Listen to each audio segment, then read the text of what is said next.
మరి మహాసభల యొక్క ఉద్దేశం, పరలోకంలో ఉన్న కన్న తండ్రి 66 పుస్తకాలుగా మహాజ్ఞాన గ్రంథం బైబిలును మన చేతుల్లో పెట్టి, ఆ బైబిలులో ఉన్న మాటల ద్వారా పరలోకంలో ఉన్న ఆయన మనస్సు మనకు చెప్పాలి అని ఆశపడ్డాడు.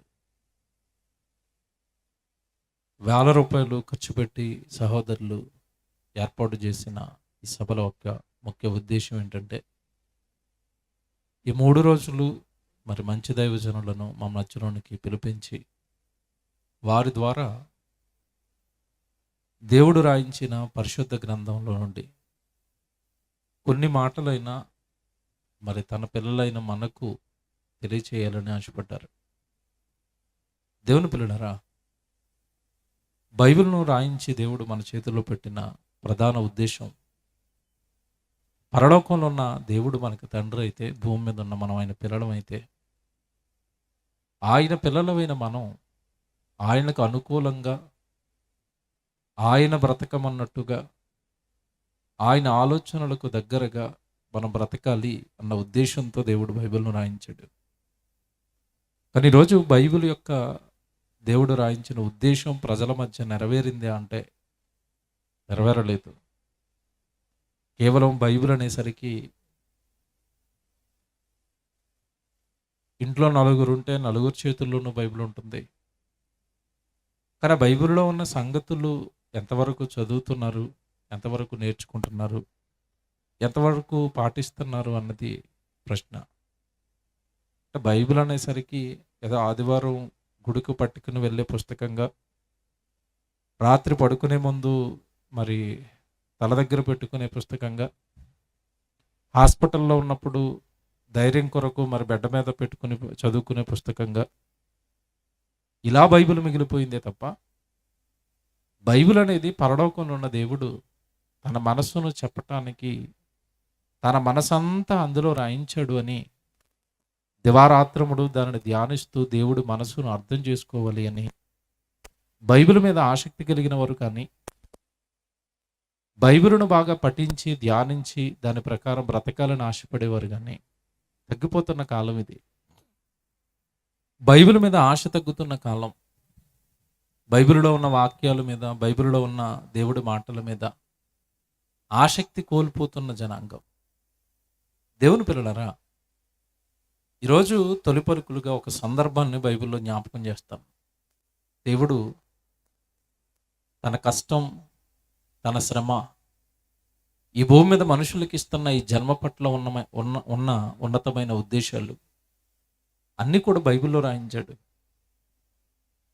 ఈ జీవితం ఎంత గొప్పదో, ఈ జీవితాన్ని ఇవ్వడానికి దేవుడు ఎంత కష్టపడ్డాడో మనుషులు అర్థం చేసుకున్నప్పుడు, ఆలోచించినప్పుడు, మన కళ్ళ ముందు జరుగుతున్న కొన్ని సంఘటనలను మన ముందు పెట్టి దేవుడు తన కష్టాన్ని చెప్పాలనుకున్నాడు. ఈ భూమి మీద మనిషి జన్మ పేరుతో ఈ లోకానికి వచ్చాడు, మరణం పేరుతో ఈ లోకాన్ని విడిచి వెళ్ళిపోతున్నాడు. మధ్యలో ఉన్నదే జీవితం అనుకున్నాడు.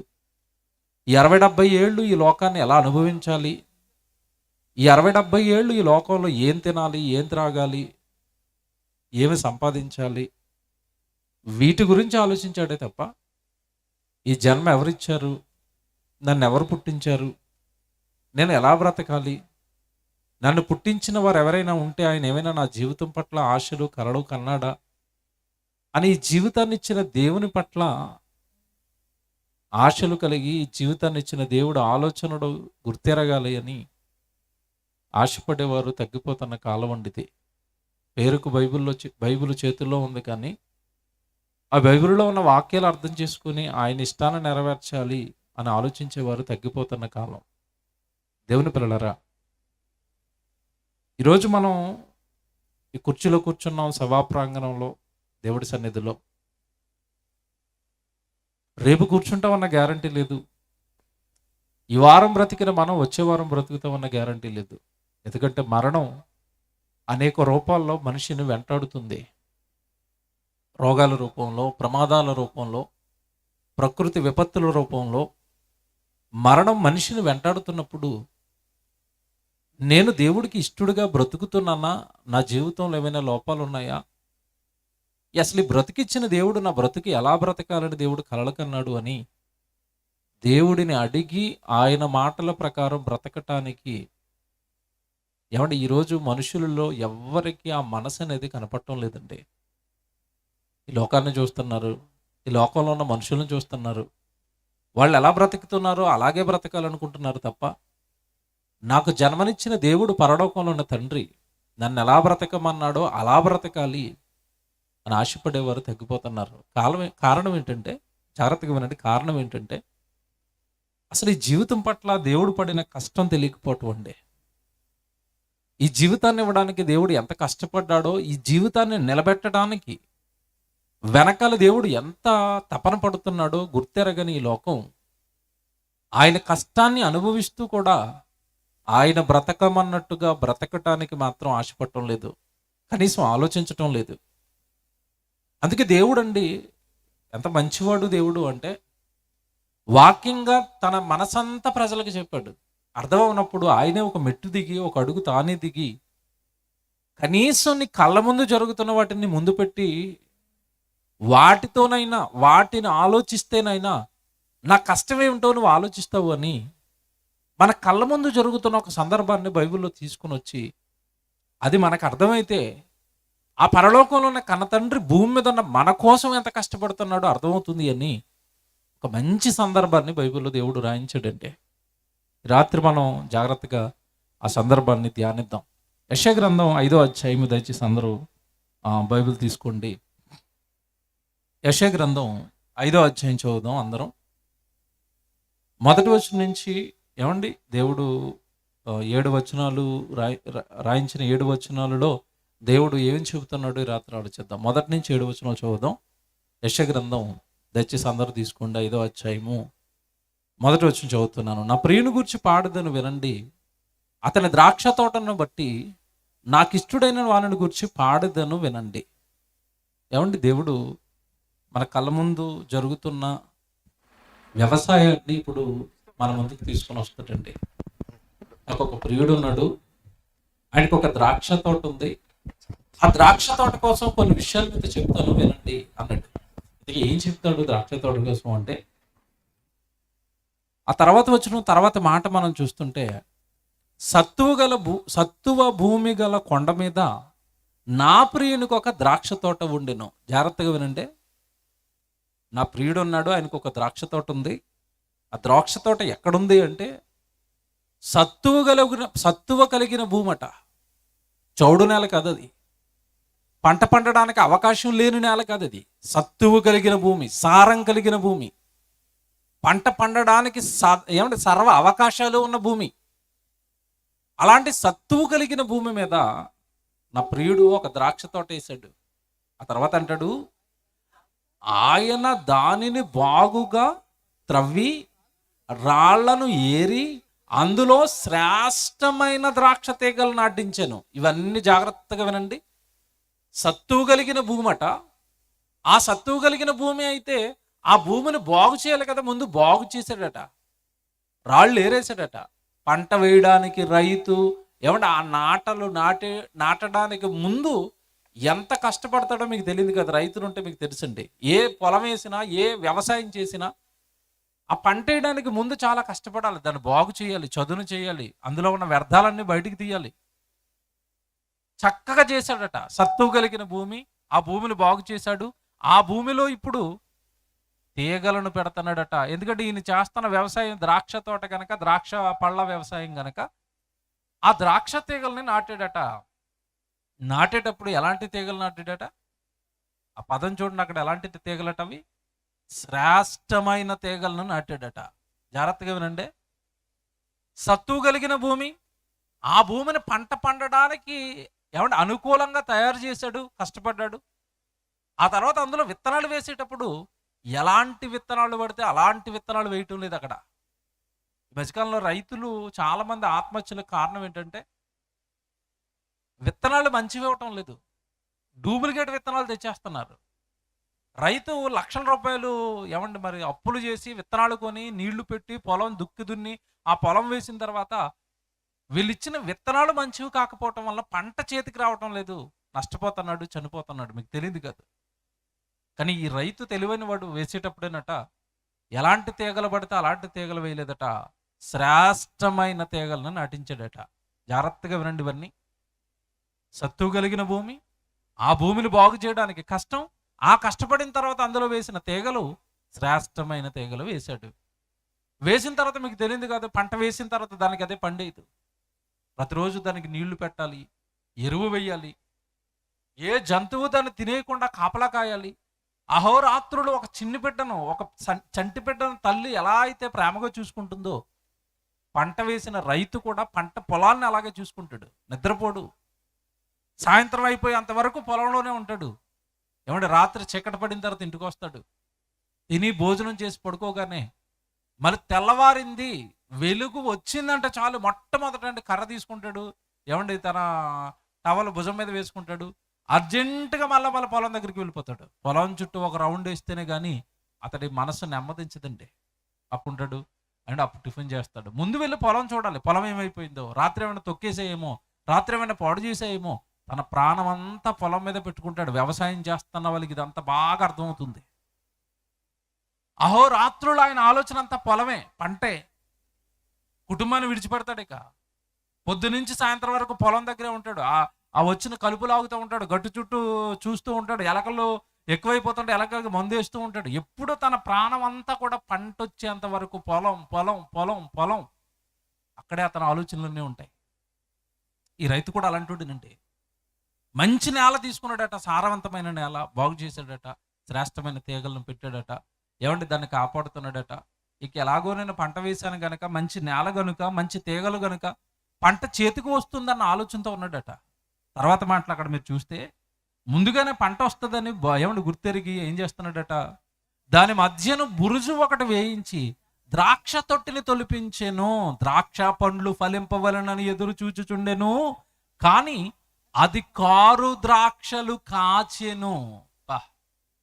ఎలాగో మంచి తీగలు వేసాను, చేయవలసింది అంతా చేశాను, పొలానికి ఖచ్చితంగా పంట వస్తుంది అని ముందుగానే ద్రాక్ష తొట్టి ఏమంటే అక్కడ తొలిపించేశారట. ఏమంటే ద్రాక్ష పళ్ళ వ్యవసాయం జరిగే చోట అంటే వరేస్తారు, వరి జరుగుతున్న చోట ఆ వరి ఏమంటే వేసిన ఆ పొలానికి పక్కన ఎక్కడో ఒక చోట కళ్ళం ఏర్పాటు చేస్తారు, దాన్ని కళ్ళం అంటారు. ఇక్కడ పండిన పంట అంతా కళ్ళంలోకి పట్టుకెళ్తారు, అక్కడ నూర్చుతారండి. ఒకప్పుడు ఎద్దులతోనూ, ఇప్పుడు ట్రాక్టర్లతోనూ, ఇప్పుడు మిషన్లు వచ్చేసినాయిలండి. ఆ మిషన్లో వేసి ఆ వరి అంతా బయటకు తీస్తారు, ఏమంటే ఆ గడ్డ అంతా పక్కకు పడేస్తారు. అంటే అక్కడ బాగు చేసేది కళ్ళం, పంట చేతికి వచ్చేది. అలాగే ఈ ద్రాక్ష తోట వేసిన అతను కూడా ద్రాక్ష పళ్ళ రసం కోసం వేస్తారు. ఎలాగో ద్రాక్ష తోట వేసాను, మంచి పళ్ళు వచ్చేస్తాయని ఆ రసాన్ని తీసే, ద్రాక్ష పళ్ళ నుండి ద్రాక్ష రసాన్ని సేకరించే బురుజు ఒకటి అక్కడ మధ్యలో నాటించేసాడట. ద్రాక్ష పళ్ళు కాస్తాయని ఎదురు చూస్తున్నాడట. ఏం కాచేయట? కారు ద్రాక్షలు కాచేయట. కారు ద్రాక్ష అంటే అర్థం ఏంటి? చేదు, తినడానికి పనికిరాదు, తినలేము. ఒకటి కాదు, రెండు కాదు, మొత్తం వేసిన పంటంతా కూడా, పొలం అంతా కూడా, తీగలన్నీ కూడా కారు ద్రాక్షలే కాచేయట. ఏది పనికిరాని పంట పండిందట. పంట పండకుండా ఉండలేదు అక్కడ. ద్రాక్ష పళ్ళు కాయలేదంటలే దేవుడు, కాచేయట. కాచిన పళ్ళన్నీ కూడానట పనికిరానివట, తినడానికి పనికిరావట, ఆ ద్రాక్ష పళ్ళ రసం త్రాగడానికి పనికిరాదట. కారు ద్రాక్షలట, చేదువట. ఎవడ నిజంగా ఆ పొలం కోసం కష్టపడ్డ రైతు గుండె పగిలిపోయింది. పంట కోసం ఎదురు చూసిన తర్వాత 6 నెలల తర్వాత, 7 నెలల తర్వాత, 8 నెలల తర్వాత, లేదా సంవత్సరం తర్వాత పంట కోసం ఎదురు చూస్తే వచ్చిన పంటను బట్టండి గుండె పగిలిపోయింది. చాలా బాధపడ్డాడు. బాధపడి ఇప్పుడు పంట విషయంలో ఒక ఆలోచన చేస్తున్నాడు. ఇప్పుడు జాగ్రత్తగా కిందకి చదవండి, 5వ వచనం. కావున యెరూషలేము నివాసులారా, యోధావారులారా, నా ద్రాక్ష తోట విషయమై నాకు న్యాయము తీర్చవలనని మిమ్మల్ని వేడుకొనుచున్నాను. నేను నా ద్రాక్ష తోటకు చేసిన దానికంటే మరేమి దానికి చేయగలను? ఇప్పుడు మనుషుల దగ్గరికి వచ్చాడు. మనుషులారా, నాకు న్యాయం చెప్పండి.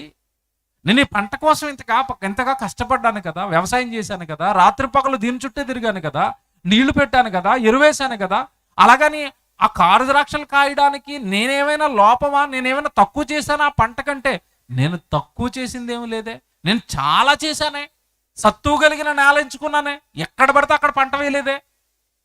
తీగలు కూడా పెట్టేటప్పుడు శ్రేష్టమైన తీగలు పెట్టానే, నీళ్లు పెట్టానే, కాపు కాచానే. మరి ఎందుకు నాకు ఇలాంటి పంట పండాలి? మీరు న్యాయం చెప్పండి నాకు, మీరు నాకు న్యాయం చెప్పండి. నేను ఈ పంటకి ఇప్పుడు నేను ఏం చేయాలో నాకు న్యాయం చెప్పండి అంటున్నాడు. నేను మిమ్మల్ని అడుగుతున్నాను, ఒకవేళ రైతు అంత కష్టపడి పండించిన తర్వాత కారు ద్రాక్షలు పనికిరాని పంట పండింది, ఇప్పుడు రైతు ఏం చేయాలని మిమ్మల్ని అడిగాను అనుకోండి, మీరు ఏమంటారు చెప్పండి? మీరేమంటారు? అవునండి, పనికిరాని పంట ఎందుకండి, తినడానికి పనికిరాని పంట ఎందుకండి, నాశనం చేయవలసిందే, కాల్చేయవలసిందే, అంతే కదండి. పంట పనికిరానప్పుడు రైతు ఏం చేస్తాడు? కాల్చేస్తాడు. ఇప్పుడు మీరు కూడా ఆన్సర్ చెప్తారు కదా. ఆ రోజు వాళ్ళని అడుగుతున్నాడు, యోధా మనుషులారా, ఇజ్రాయేల్ ప్రజలారా, ఇదిగో నేను ఈ పంటకు నేను ఏం చేయాలో నాకు మీరు న్యాయం చెప్పండి. ఈరోజు మనల్ని అడుగుతున్నాడు. మనమైతే ఏం చెప్తామండి?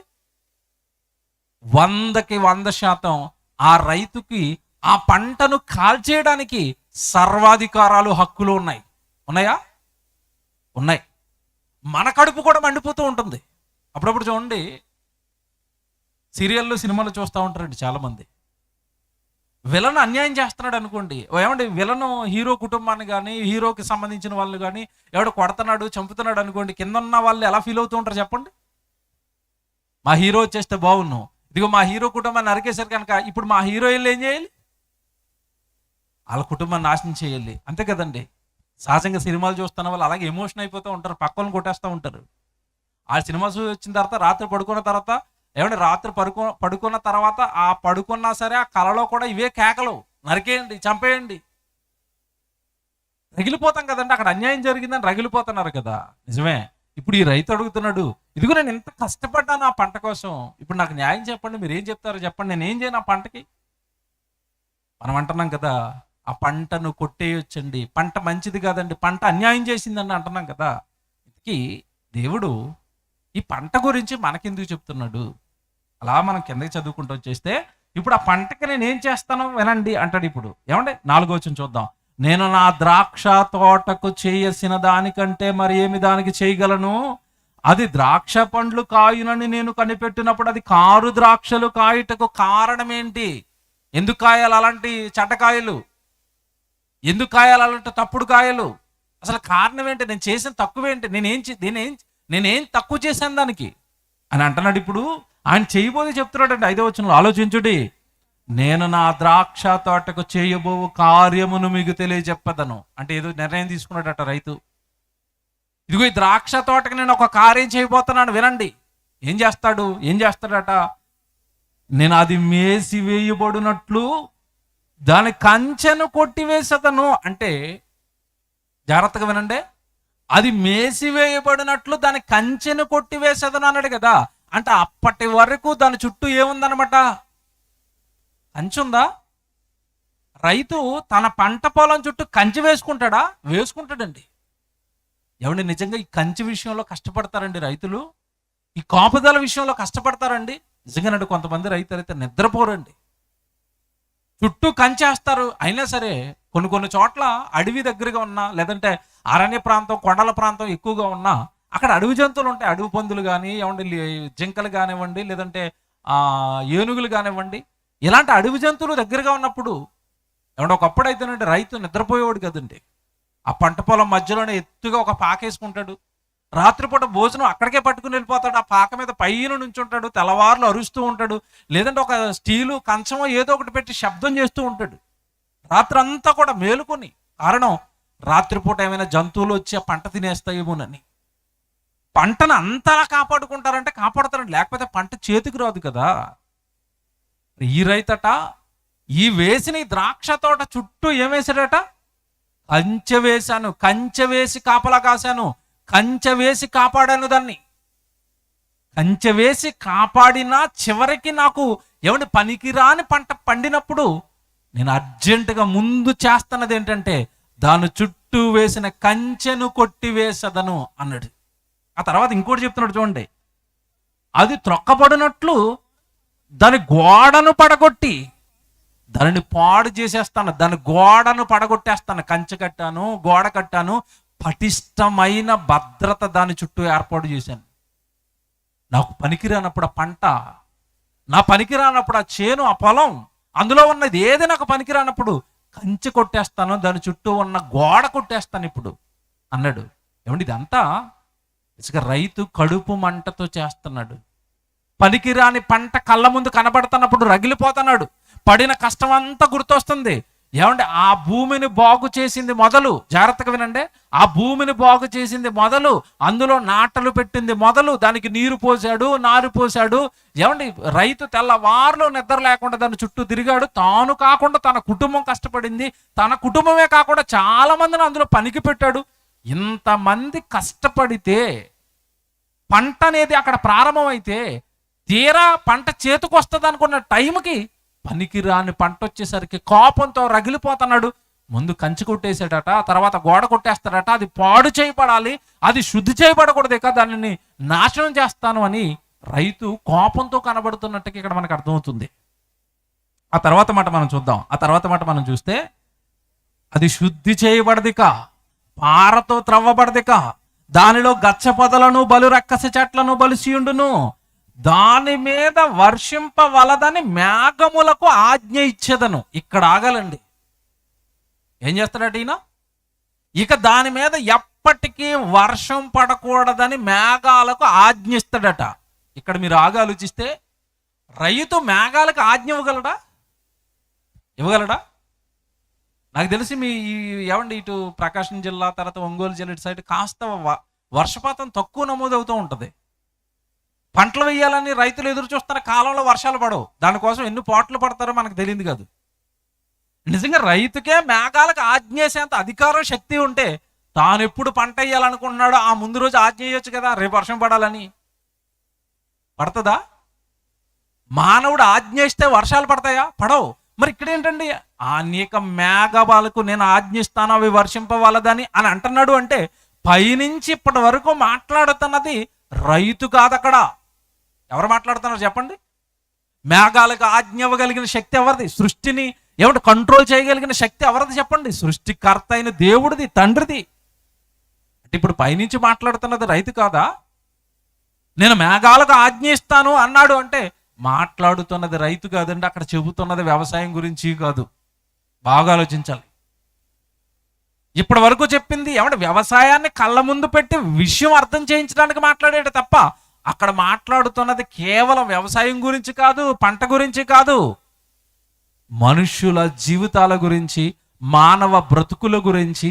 ఏమంటే ఆయన పడుతున్న కష్టం మనకు అర్థం కాకపోయేసరికి ఏమంటే పంట పొలాన్ని కళ్ళ ముందు పెట్టి, ఒక రైతును కళ్ళ ముందు పెట్టి, రైతు పంట కోసం, పొలం కోసం అహోరాత్రులు ఎలాగైతే కష్టపడుతున్నాడో, పరలోకంలో ఉన్న కన్న తండ్రిగా భూమి మీద మీకు జన్మనివ్వడానికి, జన్మనిచ్చిన తర్వాత మీరు క్షేమంగా బ్రతకడానికి మీకోసం నేను అంతే కష్టపడుతున్నాను అని చెప్పడానికండి.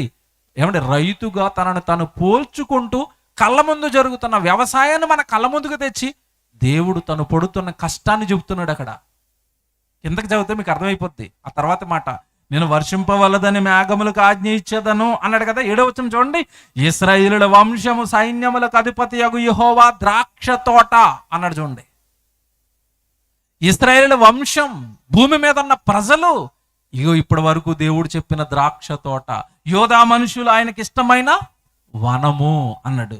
అంటే ఇప్పటి వరకు చెప్పింది ద్రాక్ష తోట కోసం కాదట, ద్రాక్ష తోట కోసం రైతు పడే కష్టాన్ని కళ్ళ ముందు పెట్టాడు. ఎందుకంటే మీరు రోజు వ్యవసాయం చేస్తారు కదా, మీరు వ్యవసాయం కోసం కష్టపడుతున్నారు కదా, మీరు పంటను పండించడానికి మీరు పడుతున్న కష్టాలేంటో, మీరు చేస్తున్న త్యాగాలేంటో మీకు తెలుసు కదా.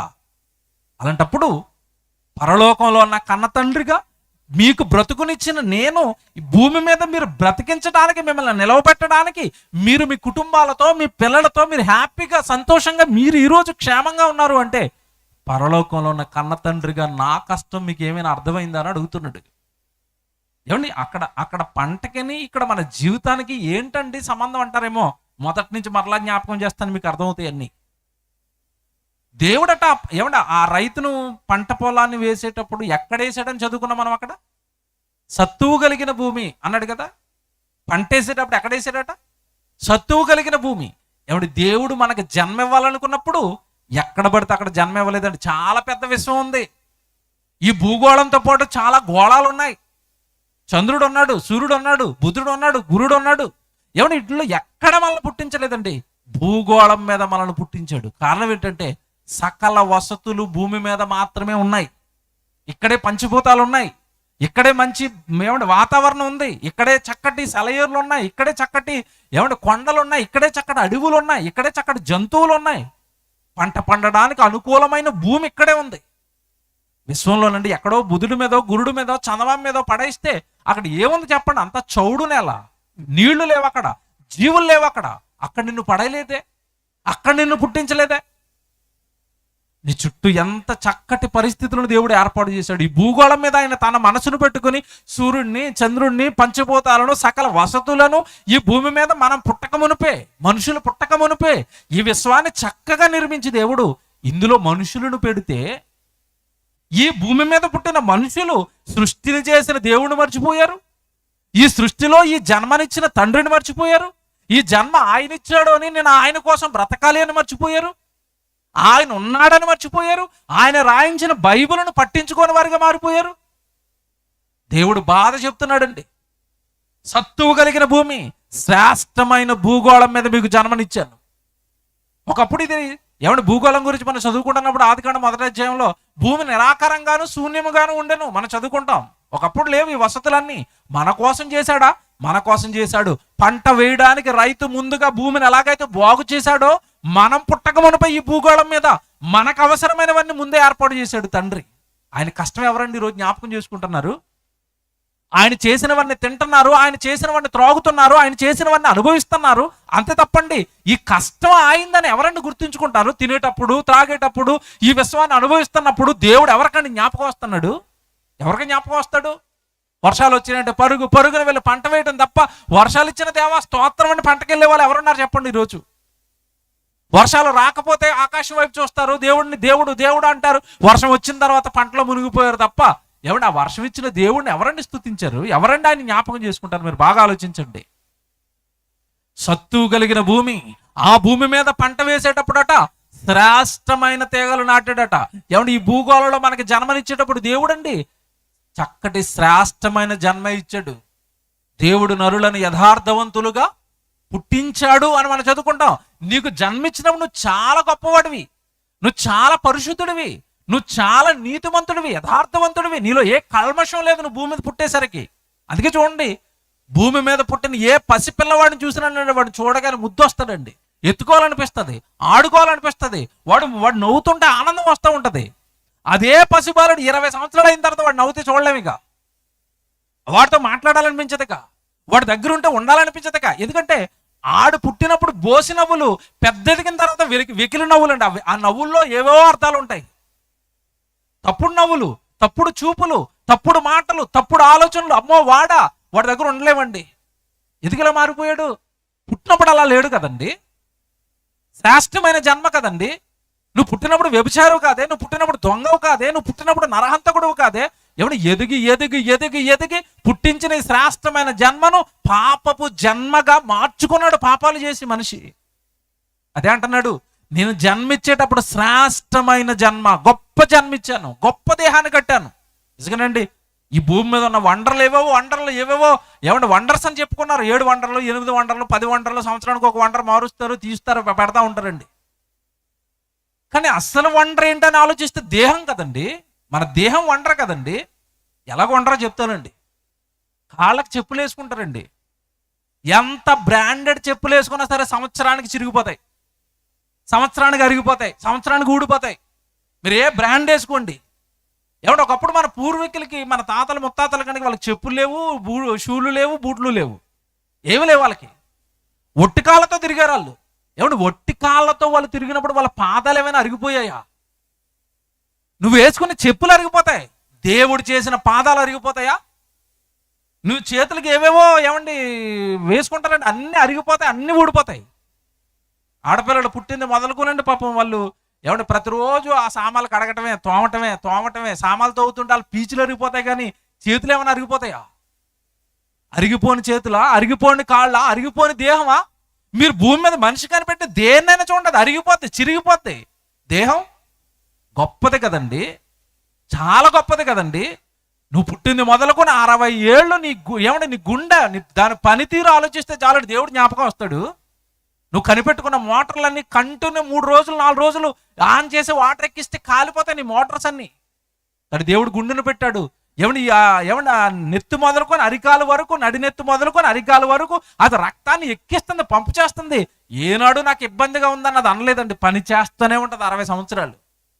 గొప్ప జీవితం, గొప్ప శరీరం, గొప్ప జన్మ, శ్రేష్టమైన జన్మ మానవుడికి దేవుడిస్తే తాను తన చేజేతులారా దీనిని నాశనం చేసుకున్నాడు, పాడు చేసుకున్నాడు. దేవుడి ముందు ఒక దోషిగా, పాపిగా, అపరాధిగా ఈరోజు దేవుడి ముందు మనిషి నిలబడిపోయాడు. అందుకే అంటున్నాడు, నేను ఇచ్చినప్పుడు ఇలాంటి జీవితం కాదే నేను నీకు ఇస్తా.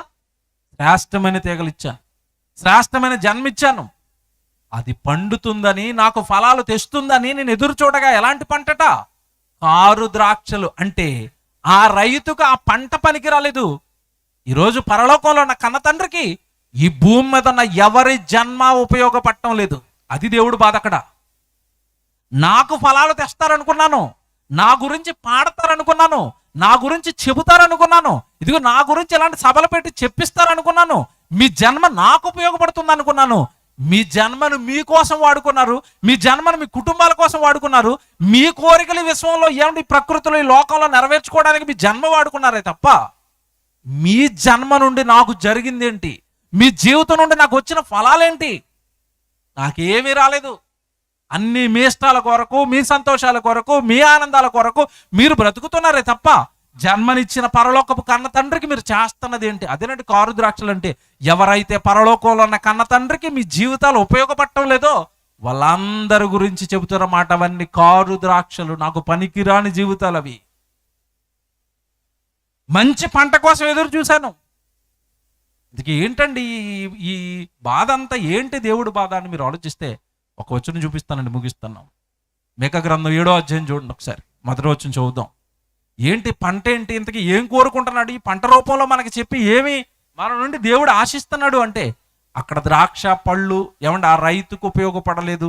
ఏమంటే రైతు స్థానంలో మీరు దేవుడిని పెట్టి ఆలోచిస్తే ఈరోజు ఆయన వ్యవసాయమైన ఈ మనుషులు దేవుడికి ఉపయోగపడటం లేదు, దేవుడి గురించి ఆలోచించటం లేదు, ఆయన రాయించిన బైబిల్ గురించి ఆలోచించటం లేదు. మీకా గ్రంథం 7వ అధ్యాయము మొదటి వచనం చదువుతున్నారు చూడండి.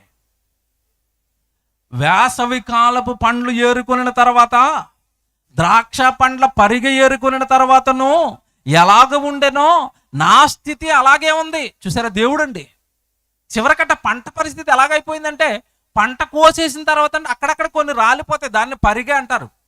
దేవుడు కూడా ధర్మశాస్త్రంలో నాయన నువ్వు పండిన పంట అంతా నువ్వు పట్టుకెళ్ళిపోవద్దు నాయన, అక్కడక్కడ కొంచెం వదిలేసే అని చెప్పాడు. బీదలు ఎవరైనా ఉంటే, ఆకలితో ఉన్న వాళ్ళు ఎవరైనా ఉంటే ఆ పంట ఏరుకుంటారు నాయన అని వాళ్ళకు ఒక ఆజ్ఞ ఇచ్చాడు ధర్మశాస్త్రంలో. అలాగా పరిగి అంటే అక్కడక్కడ కొంచెం విడిచిపెడతారండి, లేదంటే కట్టలు కట్టేటప్పుడు కొన్ని రాలిపోతాయి. ఆ రాలిపోయిన దాన్నే పరిగే అంటారు. ఎవరైనా బీదవారు ఉంటే ఆ వ్యవసాయం అంతా అయిపోయిన తర్వాత ఆ చేలోకి వెళ్ళి ఏరుకుంటారండి. ఇప్పుడు దేవుడి పరిస్థితి ఎలా ఉందంటే పంట అంతా పట్టుకుపోయారట, చివరికి పరిగైనా మిగులుతుందంటే పరిగె కూడా లేదట. అంటే అర్థం ఏంటంటే అసలు నాకు ఉపయోగపడే పంటే నాకు కనపడటం లేదు, నాకు ఉపయోగపడే మనుషులే నాకు కనపడటం లేదు. ఇందుకే అలా కింద చదువుకుంటూ వస్తే ఎంత మంచి మాటలు మాట్లాడతాడు అంటే, నా ప్రాణమునికి ఇష్టమైన ఒక కొత్త అంజూరపు పండైనను లేకపోయెను, భక్తుడు దేశములో లేకపోయెను. ఇదండి దేవుడు బాధ. దేశం ఉంది, దేశం నిండా జనం ఉన్నారు, కానీ ఆ దేశంలో ఎవరు లేరట? భక్తుడు లేడు. పొలం నిండా పంట ఉంది, కానీ ఏ కాయలు అవి? ఏ ద్రాక్ష పళ్ళు కాసేయట? కారు ద్రాక్షలు, తినడానికి పనికిరాని ద్రాక్షలు. ఇప్పుడు దేవుడు బాధ ఏంటంటే లోకంలో ప్రజలు ఉన్నారు, లోకంలో మనుషులు ఉన్నారు, కానీ దేశంలో ఎవరు లేరు అంటున్నాడు? భక్తుడు లేడు. దేశంలో రాజకీయ నాయకులు ఉన్నారు, దేశంలో యాక్టర్లు ఉన్నారు, దేశంలో డాక్టర్లు ఉన్నారు, దేశంలో వ్యాపారులు ఉన్నారు, దేశంలో రైతులు ఉన్నారు, దేశంలో భర్తలు ఉన్నారు, దేశంలో భార్యలు ఉన్నారు, దేశంలో పిల్లలు ఉన్నారు, దేశంలో తల్లిదండ్రులు ఉన్నారు. దేశంలో భక్తుడు లేడు. ఇదేంటండి, వీళ్ళందరూ భక్తులు కాదా? భక్తులు కాదా? భక్తుడు అనగానే ఏమర్థమేం చెప్పండి? భక్తుడు అంటే మనం ఎలా ఫీల్ అయ్యామంటే ఇంతకాలం ఎవడు బాప్తీసం తీసుకుని ఆదివారం గుడికి వెళ్ళి వచ్చేస్తే భక్తులమే అనుకుంటున్నాం. మరి సోమవారం ఏం చేస్తారు, మంగళవారం ఏం చేస్తారు, అసలు మీ జీవితకాలంలో దేవుడికి మీరు చేస్తున్నది ఏంటి? ఏం చేసి దేవుడికి ఉపయోగపడుతున్నావు? ఆదివారం గుడికి వెళ్ళొచ్చినంత మాత్రాన భక్తులు అండి. అలాగని ఈ మధ్యకాలంలో ఆ గుళ్ళు కూడా మానేస్తున్నారు అందరూ. ఆ గుడికి వచ్చే వాళ్ళ సంఖ్య తగ్గిపోతుంది. అసలు సరిగా గుడికే రానప్పుడు అసలు మన భక్తులమా? బాగా ఆలోచించండి. భక్తుడు అంటే అబ్రహాం భక్తుడు. అబ్రహాము భక్తుడు అని దేవుడు ఎందుకు అన్నాడు అంటే, అబ్రహాము జీవితం అంతా దేవుడి కోసం ఉపయోగపడింది. యాకోబు భక్తుడు, ఎటు వెళ్ళమంటే అటు వెళ్ళాడు, ఏం చేయమంటే అది చేశాడు. ఒక ఇస్సాకు భక్తుడు, ఒక పౌలు గారు భక్తుడు. వీళ్ళంటి భక్తులు అంటే, నా మట్టుకైతే బ్రతుకుట క్రీస్తే, చావైతే లాభం. బ్రతికితే క్రీస్తు కోసం బ్రతుకుతాను, చనిపోతే నేను ఆయన దగ్గరికి వెళ్ళిపోతాను. వాళ్ళండి భక్తులు అంటే. నిజంగా ఈరోజు ఈ మాటలు విన్న మనం కాస్త మీరు మనసు పెట్టి ఆలోచించండి. మన జన్మ ఎంతవరకు దేవుడికి ఉపయోగపడుతుంది? అసలు దేశంలో నాకు భక్తుడే లేడంటున్నాడు ఆయన. ఎవరికి ఇష్టానుసారం. ఏమంటే ఇప్పుడు రైతులు ఉన్నారనుకోండి, వాళ్ళ జీవితం అంతా నాకు పంట పంట పంట. వ్యాపారులు ఉన్నారు, నాకు వ్యాపారం వ్యాపారం. ఇంక దేవుడు లేడా వాళ్ళ జీవితంలో? లేడు. భార్య ఉంది, ఇంకా నా భర్తే నా జీవితం అంటుంది. భర్త భర్త కుటుంబం భర్త. మరి నిన్ను పుట్టించిన దేవుడు? ఇటు భర్త ఉన్నాడు, ఇటు పిల్లలు ఉద్యోగం, ఇటు పిల్లలు ఉద్యోగం, నా భార్య నా కుటుంబం అంటున్నాడు. మరి దేవుడు? రాజకీయ నాయకులు రాజకీయాలలో, రైతులు రైతులు వ్యవసాయంలో, ఎవరి పనుల్లో వాళ్ళు ఉంటే దేవుడి కోసం బ్రతికేవాడేడి? దేశంలో మనుషులు ఉన్నారు, దేశంలో ప్రజలు ఉన్నారు, దేశంలో ఎవరి పాత్రలు వాళ్ళు బాగా పోషిస్తున్నారు. భక్తుడిగా పాత్ర పోషించేవాడు ఎక్కడా? నేను అబ్రహాము దేవుడను, ఇస్సాకు దేవుడను, యాకోబు దేవుడను అనిపించుకుంటాను. నేను అలా అనిపించుకోవడానికి నేను సిగ్గుపడిన కారణం ఏంటంటే, వాళ్ళు నేను ఎలా బ్రతకమంటే అలా బ్రతికారు, నేను ఏం చేయమంటే అవి చేశారు. ఈరోజు మన పరిస్థితి ఏంటి బాగా ఆలోచించండి. సరిగా గుడికి రాము, సరిగా బైబిల్ చదవము, ఇలా సభలు జరుగుతున్నాయి, సరిగా వచ్చేవారు లేరు, చేసేవారు లేరు, వెళ్ళేవారు లేరు, ఇచ్చేవారు లేరు. ఈరోజు భక్తి అనేసి ఎలా సన్నగిల్లిపోయిందో మీకు తెలియదు కదండి. భక్తి సన్నగిల్లిపోతున్న రోజులు ఇవి. అసలు భక్తులను చూద్దామంటే కనబడని రోజులు ఇవి. మనకు దేవుని పిల్లలారా, దేవుడు బాధ ఒకటేనండి. ఆయన కష్టం రైతు రూపంలో చెప్తేనైనా అర్థమవుతుందేమోనని. నీ జన్మ కోసం నేను చాలా కష్టపడ్డాను ఆయన. ఓ పదం ప్రయోగించాడు కింద, నేను ఆ పొలం చుట్టూ కంచె వేశాను అన్నాడు. ఈరోజు మన చుట్టూ కూడా కంచె ఉంది. ఆ కంచె తెగ్గొట్టాడా భూమి మీద మనం ఇక కనపడవండి. ఆయన కృపతో, ఆయన తోడుతో మన చుట్టూ కంచె వేసి మనల్ని నిలబెడుతున్నాడు. ఈరోజు మీరు క్షేమంగా ఈ కుర్చీలో ప్రాణాలతో కూర్చున్నారు అంటే, కరోనా కాలంలో లక్షల మంది అధికారులు చచ్చిపోయారు, డబ్బులున్న వాళ్ళు చచ్చిపోయారు, ధనం ఉన్న వాళ్ళు చచ్చిపోయారు. మనం మిగిలిపోయామంటే మనం ఏదో ఆరోగ్యవంతులు అనో, మనం ఏదో గొప్ప వాళ్ళమనో కాదు. కేవలం కంచేసి ఆ రోజు నుండి కాపాడాడు. స్టిల్ బ్రతుకున్నామంటే చుట్టూ కంచె వేసి కాపాడుతున్నాడు. ఆ కంచెను దేవుడు కొట్టేస్తే, యోబును ముట్టుకోవాలనుకుంటుంది దెయ్యం. ముట్టుకోవాలనుకుంటే ప్రతిసారి ఫెయిల్ అయిపోతుందట. వెళ్ళింది దేవుడి దగ్గరికి, నా యోబు సంగతి ఆలోచించావనేసరికి దెయ్యం అంటుంది, ఆలోచించాను, ఎందుకు ఆలోచించను, చాలాసార్లు ట్రై చేశాను యోబును పాడు చేద్దామని, నాశనం చేద్దామని. కానీ యోబు చుట్టూ నువ్వేమేసావు? కంచె. కంచె. ఆయన పిల్లలమని మనల్ని ప్రేమించి మన చుట్టూ కంచె వేయబట్టే కదండి ప్రాణాలతో కూర్చున్నాం ఇక్కడ. మనం కాపాడబడుతున్నాం, రక్షించబడుతున్నాం. మరి అలాంటి దేవుడికి మనం ఏం ఉపయోగపడుతున్నాం? ఏం చేస్తున్నాం దేవుడికి? ఏం ఇస్తున్నాం దేవుడికి?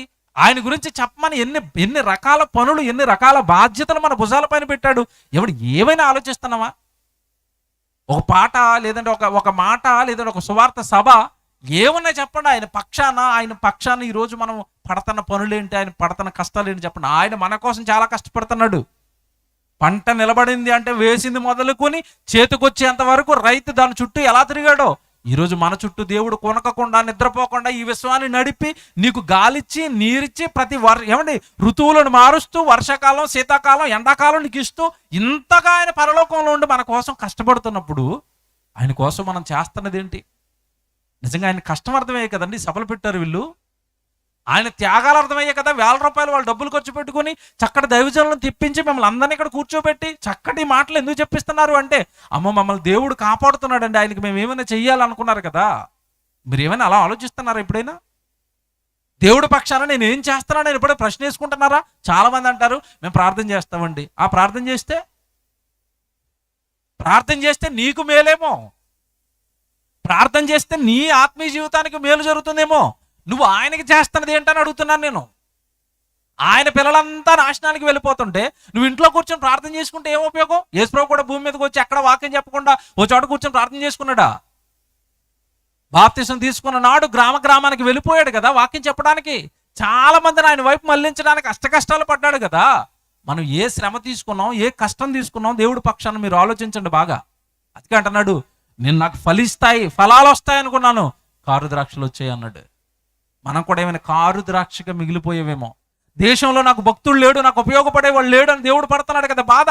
ఆ లిస్టులో మీరు నేనేమైనా ఉన్నామేమోనని ప్రతి క్షణం దాన్ని జాగ్రత్తగా సరిచూసుకోవాలి. నేను ఉపయోగపడుతున్నాను దేవుడికి? ఏమైనా నా జీవితం ఏమైనా ఉపయోగపడుతుందా?